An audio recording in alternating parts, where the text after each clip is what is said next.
Hi there to all of you who are watching us at this official side event of the UN Food Systems Summit. I would like to thank you for your presence at this very awaited event. My name is Renata Nishio from CEBEDS, and I'll be your host today for this session called How is the Brazilian Business Sector Engaging in Sustainable Food Systems Transformation? CEBEDS is an acronym for Brazilian Business Council for Sustainable Development, a representative of the WBCSD in Brazil since 1997. Together with our 80 member companies, we are working hard in order to accelerate the development of business solutions for huge challenges such as the Amazon, climate change, energy, biodiversity, social impacts, water, and also food systems. It's important to mention that CEBEDS has represented its members in all United Conventions conferences on climate change since we were founded, and in the Convention of Biological Diversity since 2000. Now, we have also been committedly involved in the process leading up to the very first UN Food Systems Summit, for we find essential that the Brazilian business sector can voice their aspirations, concerns, and set out commitments and actions that will transform our local food systems that have global influence and impact. Today, we are joined by four renowned panelists that will speak up for their institutions and also in the name of a broader group that join hands in the effort of systemic change among the Brazilian agribusiness sector. This broader group is our Food System Working Group, created last year with the goal of building and consolidating the position of the business sector to lead the transformation of food systems in Brazil, in addition to promoting common projects and actions among the participating companies. Three major achievements have been made since then. First, this March, CEBED's Vision 2050 was launched with a specific chapter for food. Second, in May, this CEBED's working group released the position of the corporate sector on the sustainability of food systems in Brazil, with not only signatory companies, but also 80 signatory organizations compromised to the same agenda. Third, this June, the CEO Guide Transformation in Food Systems was ready, sponsored by Bayer, Carrefour, and ERM. This guide seeks to support decision-making professionals in addition to bringing successful cases already underway among the business sector. And I promise there is more to come. I would like to thank our sponsors that made the working group possible, Bayer, Danone, and Amagi. Now, let me introduce you to our dear panelists. Marina Grossi, with CEO of CEBEDS, Philippe Rieser, CEO of CEPTS, Juliana Lopez, Head of ESG in Amagi, and Alejandro Hirad, Head of Public Affairs, Science, and Sustainability for Latin America at Bayer Crop Science. Hi, Marina, Felipe, Juliana, and Alejandro. Thank you so much for joining me today. Thank you, Renata. Well, let me start with my own CEO. Marina, let me make you this first question. How do you see the business sector mobilizing towards sustainable food systems, and what are the paths forward, considering that in this year of 2021, we have major three events showing the relevance of dealing with climate, biodiversity, and also food systems? Thank you for your question, Renata. As you said, I think that's the super year, especially for Brazil. I mean, we have so many things to offer to the whole world in those three issues. In climate change, as you said before, we have a thematic chamber since '97, and especially for us, we have a clean energy despite deforestation. There are a lot of opportunities in this agenda, and that's why we work so hard in Article 6, in nature-based solutions, and so many other important issues that we'll be talking in Glasgow. On biodiversity, we have the greatest biodiversity in the world. And we recently launched movement. It started by a statement, but becomes a movement called the movement in favor of the Amazon. The Amazon, this group with a lot of companies, many of those companies are here with us and work in the Amazon area. We could show for the whole world that we can preserve and produce at the same time in Brazil. That's not a reality in most of the countries in the world, but it can be a reality in Brazil. Juliana also worked with us in Bayer as well, in concertação, in other coalitions that we also deal with these issues. Nature-based solutions is an important issue that is been discussing in biodiversity. I think never before biodiversity has so many linkages with the climate change agenda. And nature-based solutions can be responsible, according to WBCSJ study, to deliver 37% of the emissions reductions of the Paris Agreement, if you think about 2 degrees Celsius and not 1.5. So that's a huge amount, and Brazil can play a very important role in this. And finally, food system responsible for the third of the world's greenhouse gas emissions. So it's a different summit, and I think it's a very inclusive one, and also working with all the supply chain, you know, in so many areas. And that was an amazing group that you said that we create in SEBEDS, in BCSD Brazil, because we have so many sectors. We have finance sector, but we also have the agro, we have consumer areas. So that was a very interesting working group that we could create in SEBEDS. And Brazil is the second largest food exporter and the 6th largest GHG emitter in the world. So we have a crucial role and a transformation to play in this area. In these emissions, agriculture is responsible for 25%, and where most of our emission belongs from land use and land use change. So SEBEDS is really engaging transforming the Brazilian agri-food sector from farm to fork. With this, I think it's about 25 companies in different areas of the food production chain, with clear actions and commitments towards a net zero emission by 2050, and also working on food loss and waste and circular economy. In these working groups, we're facing challenges such as the scope 3, that's maybe the biggest challenge that we are facing. And also we are providing inputs to scale up many good policies that we already have in Brazil. But we have challenges, of course, and we have renowned programs in Brazil, such as ABC. ABC is the low carbon agriculture, the name for low carbon agriculture, which has been growing, but it still needs to gain real scale. In 2021, despite the 100% growth in resources dedicated to ABC, this only corresponded to 2% of the Safra plan, which is the main financing plan for agriculture in Brazil. So we have a long way ahead of us. I would also mention carbon pricing. That's also an agenda that we are working since 2017, and working with the Minister of Economy, and more recently working with the legislative area, because we are really ready to starting our marketing and the commercialization for carbon marketing. That also prepare Brazil to be part of the Article 6 that we're gonna talk in Glasgow. We have a study launched this week and conducted by the Brazilian section of the International Chamber of Commerce, ICC, based on the identifications of possibilities in 3 key sectors: agriculture and livestock, forestry and energy. And it was verified that Brazil has the opportunity to generate carbon credits of around 1 billion tons of equivalent CO2, and the potential to obtain revenues from $100 billion by 2030 with their commercialization. So that's a huge amount that we're talking about.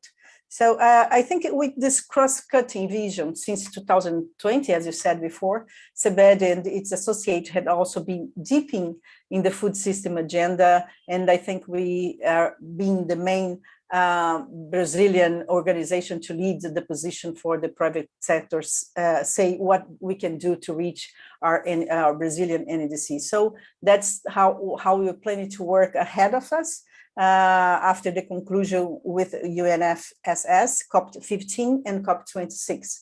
So let's keep in this road, and we have a lot of things that we are doing to transform this reality, and of course to scale up the good policies that we already have.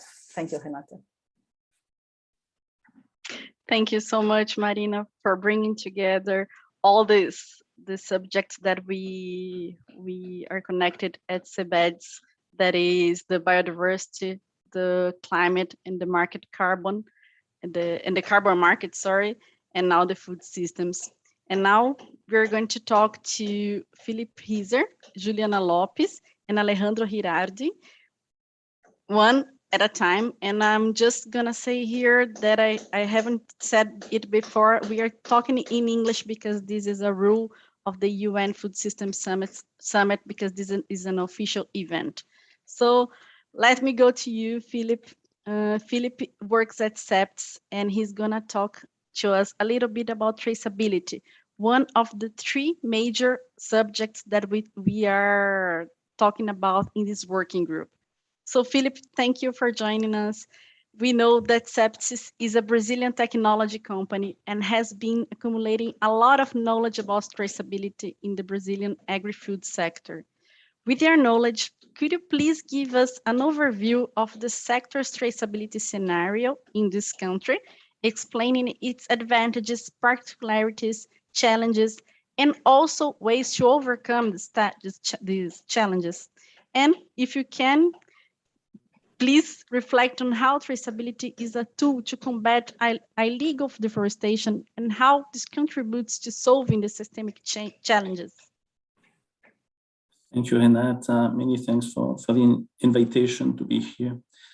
You asked me to talk about challenges. I think my main challenges will be to talk about traceability within 10 minutes time frame, which is itself a challenge. So I will remain at an overview level, but it will be a pleasure at a later stage for who's interested to go for a deeper discussion.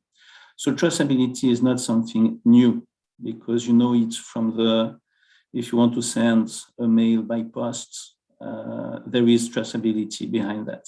If you go to logistical company, production company, there is traceability.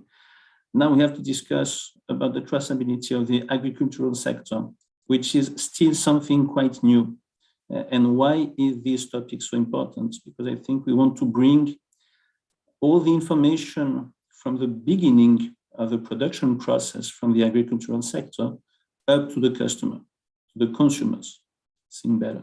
So this afternoon, I will bring you some dimension of traceability. I try to keep it as simple as possible, considering the complexity of the topic. And then I will answer your last question, which is a second challenge on how does it transform to be a tool to combat illegal deforestation with an example. So the first dimension I would like to bring to the traceability is just to make clear about what exists today on the market and what are the advantages, particularities, and challenges. So first we can talk about something which is quite trendy. So we can talk about digital traceability. And digital traceability, blockchain, I'm really sorry if I'm very strong in my position, but alone it will never solve anything. Obviously, it's important to have security, digital security in information, but if we limit a solution to a digital solution, there will be no link with the products, with the physical products. So how the consumer, the end consumer, will be able to make sure that the information that has been put in the cloud, in the blockchain, relates to the product he is consuming. Second is traceability, physical traceability.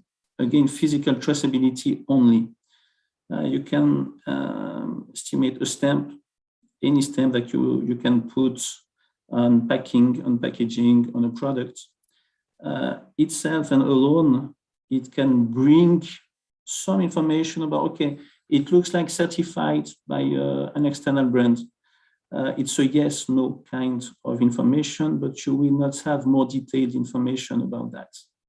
So understanding the challenges, even though there are advantages of the two systems, we understand that there is a third alternative to this initial dimension, which is to join the digital solution and the physical solution, so that we can bring information from the farm and we can join it to the product, keep it without alteration along the time and along the supply chain, and bring all this information through the supply chain until it's consumed by the end customer.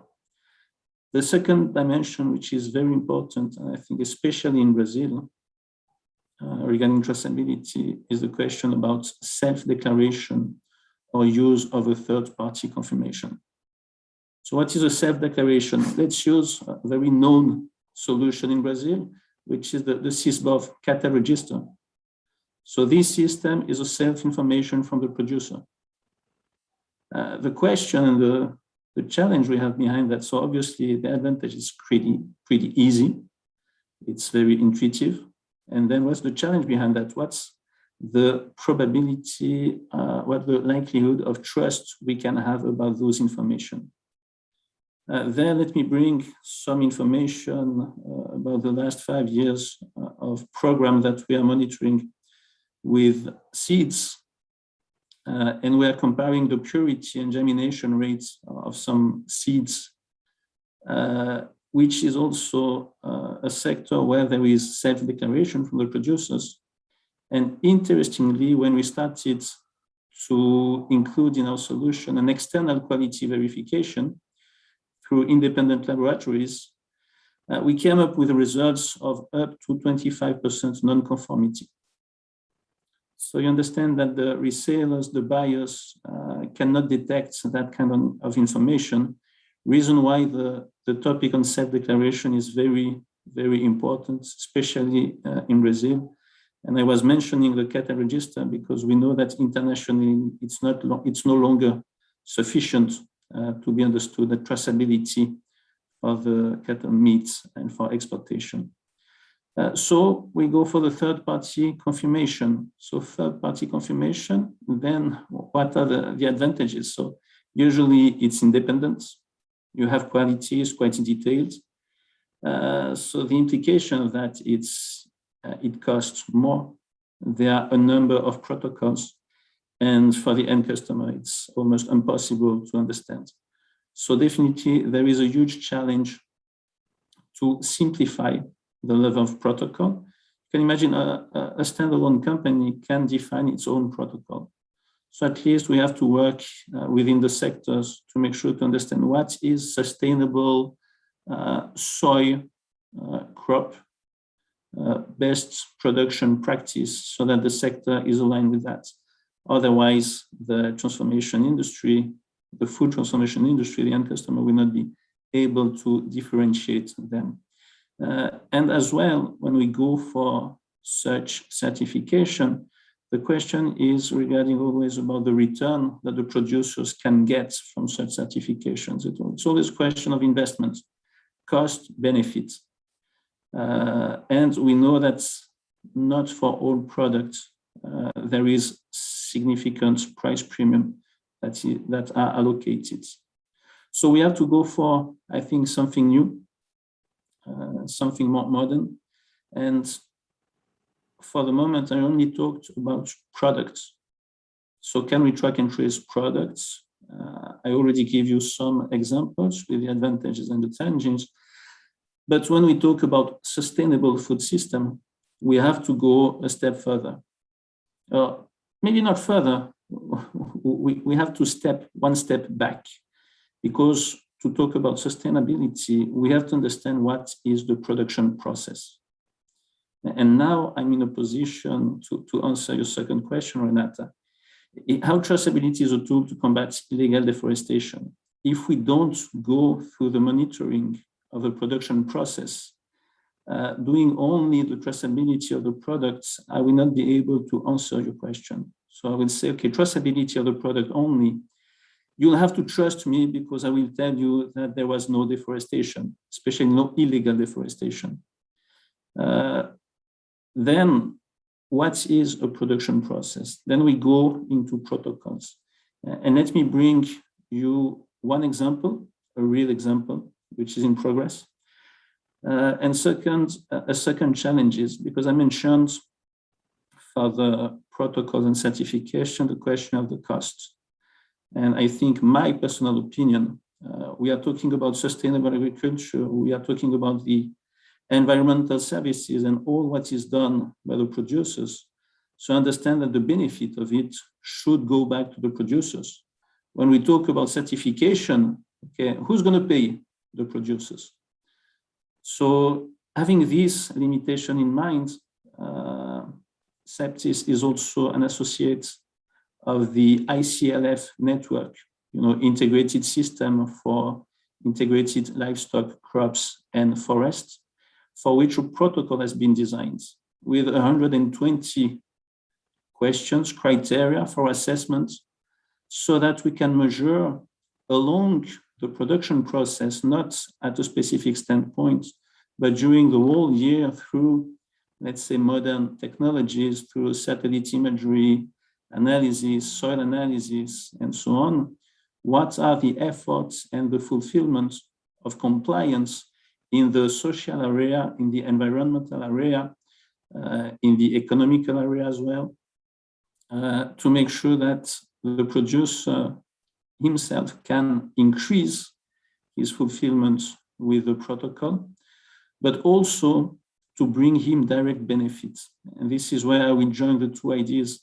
The certification itself is not only for the certification, but today we have, it's still a bit early to talk about that, but we have an investment fund that should be live by the end of the year, that will use what we are calling the trust score. Trust score is exactly the score of compliance with the best practices of the protocol from the association, that will monitor and will reduce. The more compliant the producer will be with the protocol, the less interest rate the producer will pay, so that he will get a direct benefit for the fulfillment and the efforts to be in compliance with the protocol. So I think I'm done with this explanation, with the last point on hope that there is something already working that we can bring and export for other countries. Thank you. Thank you so much, Philip. It's never that easy to overcome such a big issue as the transformation of food systems and the traceability, right? You were saying that the technology must come along with that. And I think that it's together, that comes together also with the climate change and the biodiversity. And you also mentioned the Rede ILPF, and they are here at YouTube watching us. So thank you so much for being here with us. And now I go to Juliana Lopez from AMAGE. Juliana is gonna talk to us about the low carbon agriculture, which is the second theme that we work in our working group at CEBEDES. Juliana, thank you so much for being here. Well, AMAGE has also invested in traceability in Brazilian agri-food sector, and the food systems working group first priority is to increase low carbon and regenerative agriculture in Brazil. AMAGE is a Brazilian company that offers integrated solutions at scale. So can you give us your vision of traceability, low carbon and regenerative agriculture in Brazil, its challenges, what's already been done, and what still needs to be done to scale up this practice, reflection on how this must be done in collaboration between the several stakeholders? Huge question, right? Yes.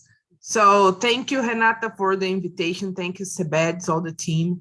I think we should cover this in two phases. The first one is the challenges that we have in Brazil to have the traceability and the monitoring process, because we do have the need to guarantee a sustainable agriculture. Traceability and monitoring is a key theme.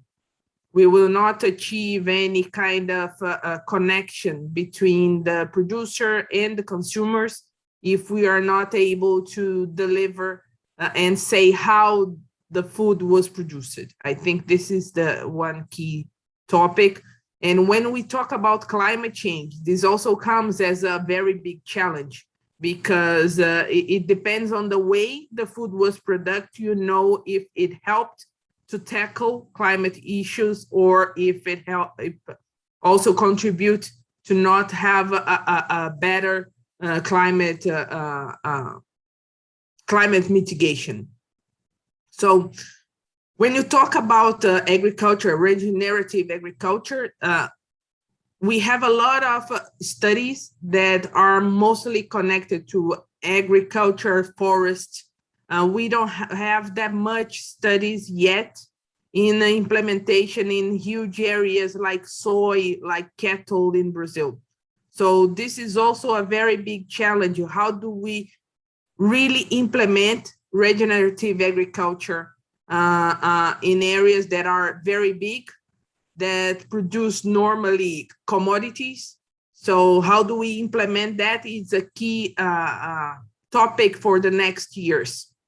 We are at AMAGGI. I'm going to explain what we are doing at AMAGGI in the last 5 minutes that I have, but I think this is key.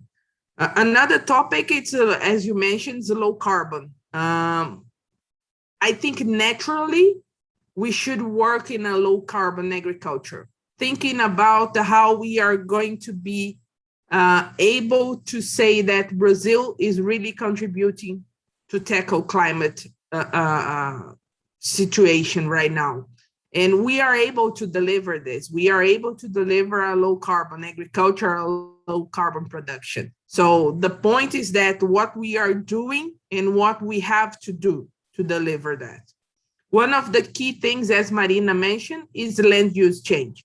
If you look into the process of low carbon agriculture, this is really connected to land use change. So if you do not have open areas anymore, you have a reduction. If you have an area that was open a long time ago, it's better for a low carbon agriculture. So this is how companies are looking into how do they deliver soy or any other product, in our case, soy and corn, that does reflect a low carbon agriculture.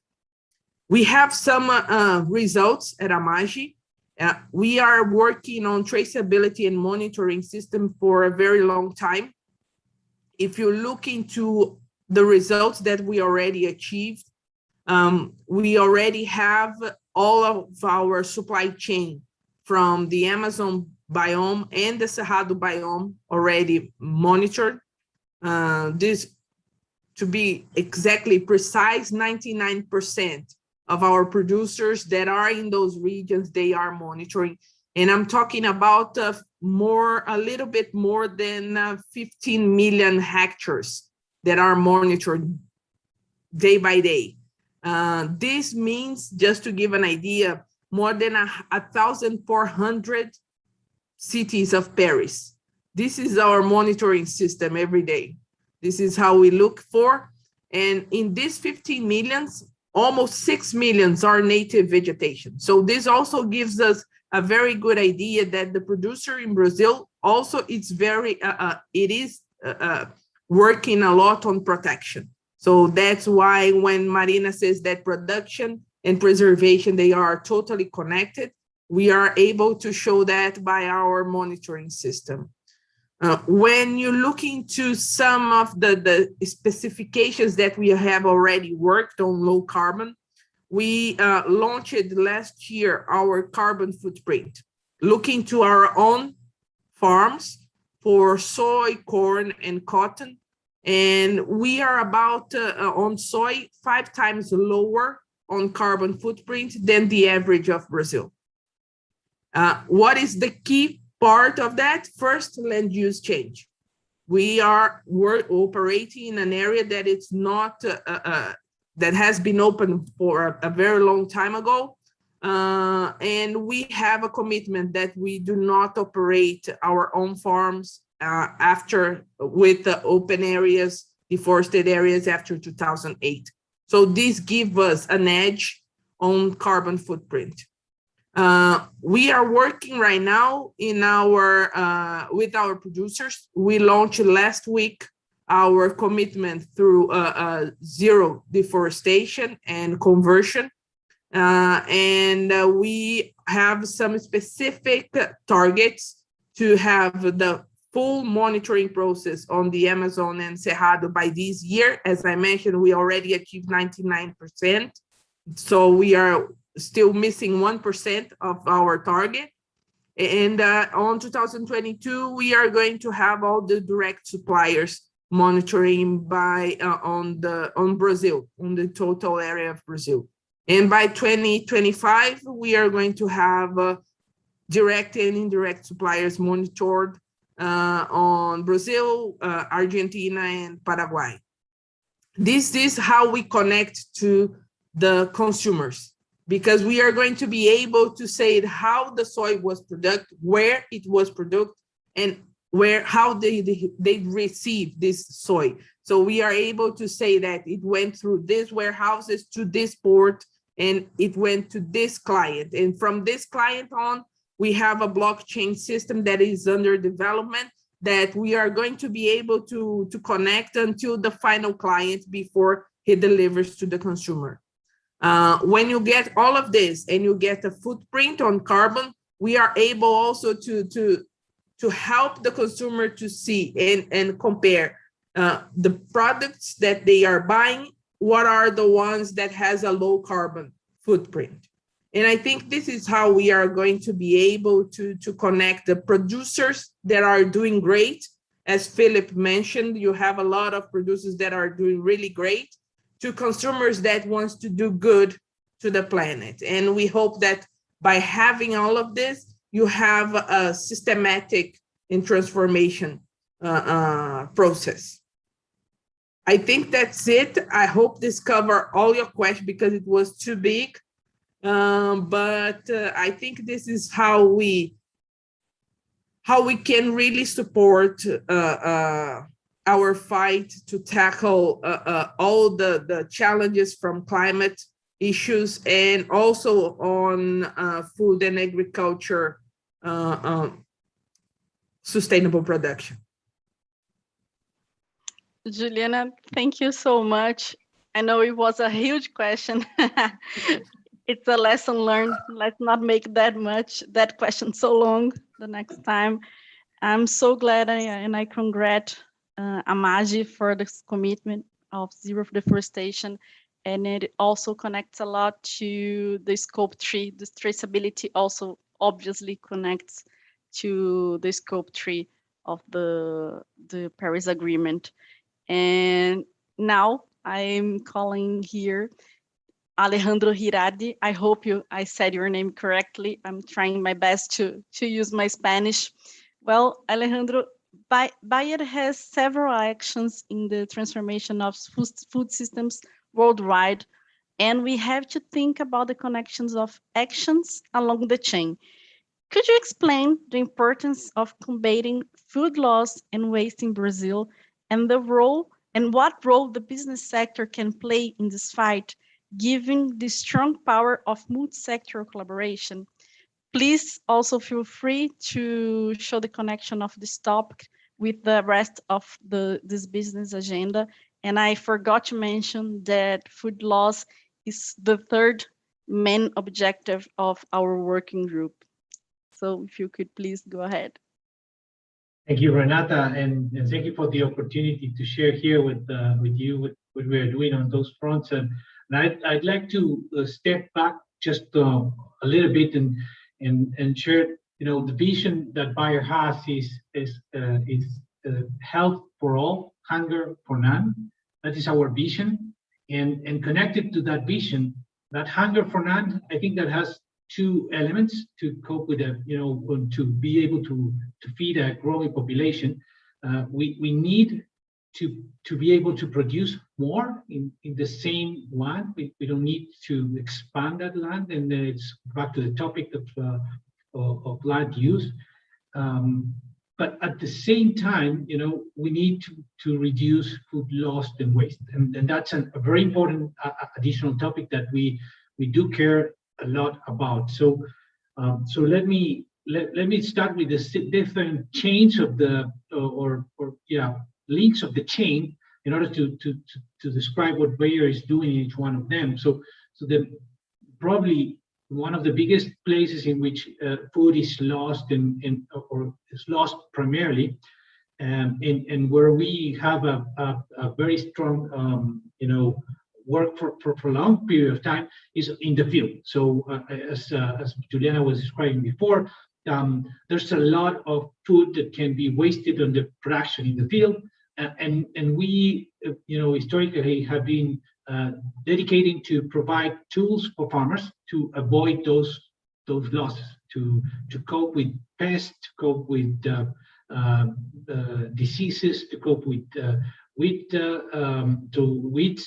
a lot of different things that can harm the yields of the farmers at that point. And this has been for a long period of time. Lately, we have also expanded into the digital space. We have the digital tools that we are putting in the hands of farmers, and we are bringing new technologies along with the traditional technologies that we have been putting together, and we are working on how we can make farmers more successful or provide tools for them to be successful. And I think that producing more and avoiding loss is not enough. I think that it's not just producing more and avoiding loss, it's how do we do that? That is very, very important. And in the last couple of years, we came forward with great commitments from Bayer into how we envision to help this production to succeed. We believe that we can provide tools and solutions for farmers to reduce 30% the gas emissions, the greenhouse emissions that agriculture has. I think that Marina talked about data at the beginning. Agriculture is 25% of the emissions. Of course, most of it is on land chain, which we believe that is not necessary, but within the production, there's new things that can be done to reduce the impact, and we are working on carbon markets and other tools to enable that.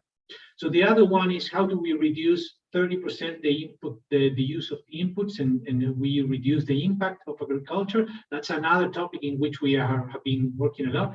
And the other one is to make agriculture more inclusive. We have been working on how do we reach 100 million small farmers around the world. We believe the small farmers have the potential to be a part of the solution to increase production in a sustainable way, but sometimes for different reasons they are not included, and with this what we are focusing is how do we provide tools, financing, knowledge transfer, and other things that are needed for those small farmers to be successful. So that is kind of on this link of the field. But we don't stop there. We look at the chain all along, and if we move to the next link of the chain, which is in farm storage, we do have solutions that help farmers to reduce those losses of produce at the farm, because most of those losses are generated by pests and by diseases, and we have tools to go with that. We move a little bit further away, and I think that Philippe is on these spaces, all these, the packing and the processing of the food. We do work with a lot of packers and producers and processors of food, which have been rising new standards of how they would like those produce to reach their facilities, and we somehow work with them and with the farmers to try to enable those farmers to reach those more and more high standards that are required, and so we work understanding what are the standards and producing systems that help those farmers to meet those standards. So we have a huge initiative which we call food chain, and in that we're working with a number of different crops.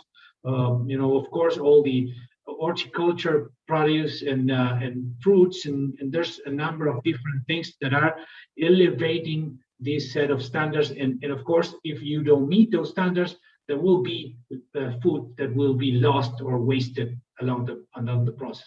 And then going to the transportation, we have been proving in some pilots. We have been working in Asia Pacific in a new initiative that we are learning, which is urban farms. Perhaps not everybody knows, but Bayer has a huge footprint on horticulture of seeds. There's a big business that we have there, and we have been working with urban farms in which you, of course, by the proximity, you reduce the transportation of those farms to where they are going to be finally sold. And then on the last link of the chain, where is the retail, where the consumers go buy the groceries. We have been working on this again, this horticulture space in which we have this footprint on how do we, using new techniques like breeding or like gene editing and others, can expand the life shelf of some of these products. So example could be tomato, which is one of the biggest, in which we reach to double that life of the life shelf of tomatoes. But we're working on a number of different crops in order to do the same, to get those timing broadened, and not just for the sake of broadening the targets. It's just for allowing those foods not to be wasted at that space. So we look at this holistically. Of course, there's places in which we act more intensively than others, but I guess that my final message it will be to cope or to really fulfill that vision of having health for all and hunger for none.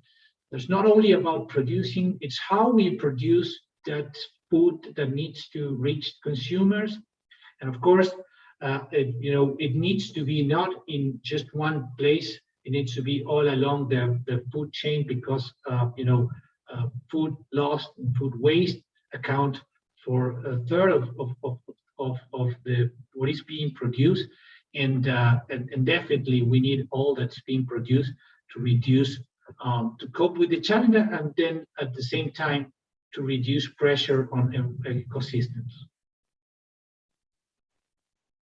Thank you, Alejandro. And we are going to the final part of this session, and I would like to thank again Marina, Felipe, Juliana, and Alejandro for their presence and great speeches. And to end, if you would like to say some last words, you can right now.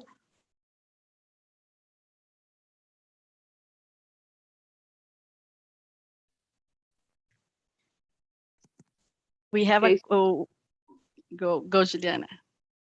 I think it is important as we are talking about a food system.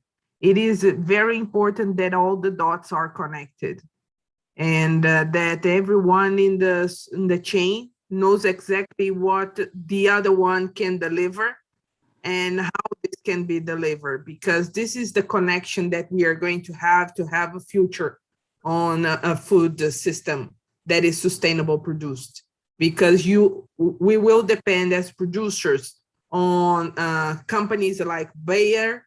We are going to need the connections between the producers and the trading companies. We are going to need the connections with financial institutions, with the retailers. So when you know each one of this part of the chain knows exactly what they want, knows exactly how they can do it, then I think a food system will be able to deliver what the planet deserves, because all the companies are going to work to deliver the same thing. The point for me that is I think it's very important.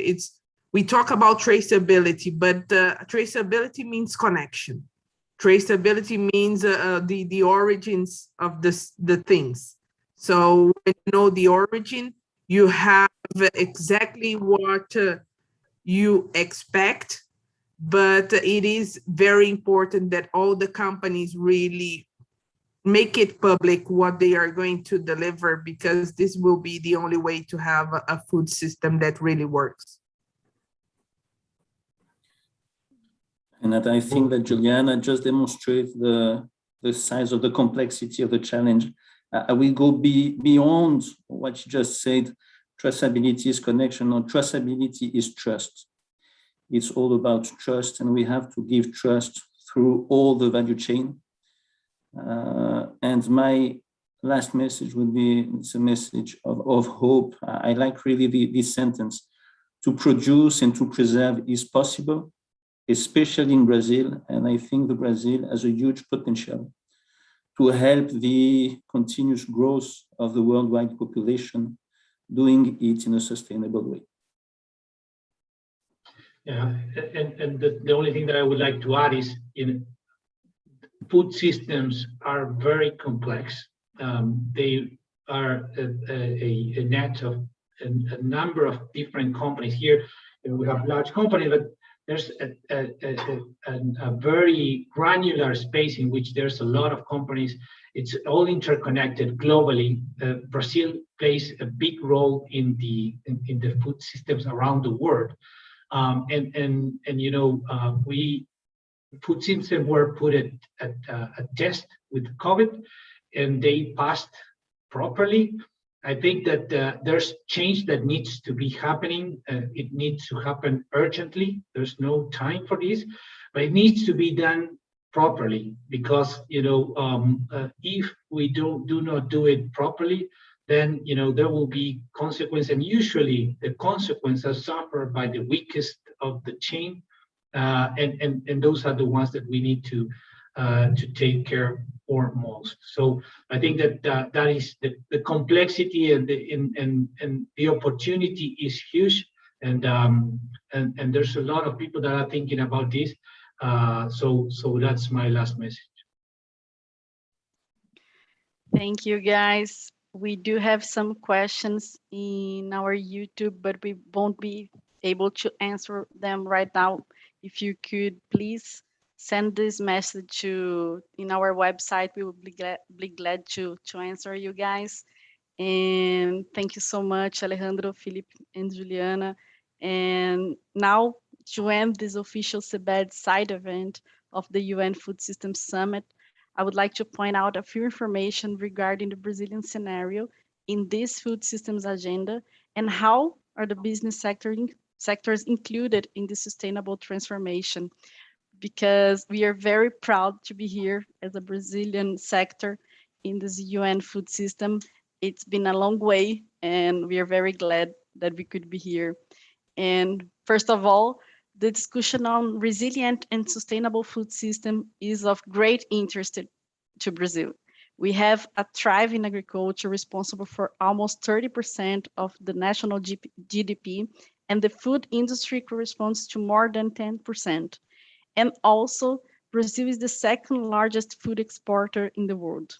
At the same time, there are challenges to making our food systems more sustainable. 44% of total greenhouse gases emissions come from land use changes, as we have said before. No wonder Brazil's main commitments in the Paris Agreement deal with land use. Among them, restoring 15 million hectares of degraded pastures and implementing 5 million hectares of crop livestock forest integration systems by 2030. The agri-food sector must lead the regenerative economy, collaborating with other sectors such as forestry. And to promote regeneration and curb deforestation, traceability in the agri-food sector is key to encourage consumers, businesses, and enforcement agencies to work hard towards a regenerative bioeconomy.